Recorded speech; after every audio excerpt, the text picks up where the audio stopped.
सर्वप्रथम परमेश्वरलाई धन्यवाद भएको होस् यो सुन्दर बिहानको लागि र सम्पूर्णमा जय मसीह अनि नमस्कार।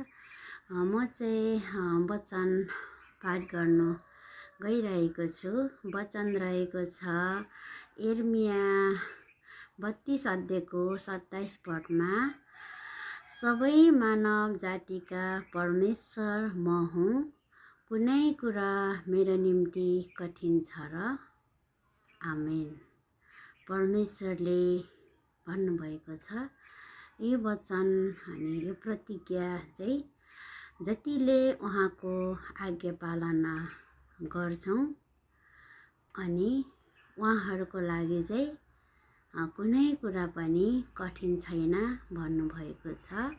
परमेश्वरले प्रभुलाई धन्यवाद भएको होस् र हामी सबैजना चाहिँ परमेश्वरले भन्नुभएको जति पनि प्रतिज्ञा हाम्रो जीवनमा पुरा गर्नको लागि उहाँको आज्ञा पालना गर्ने कोसिस गरौँ।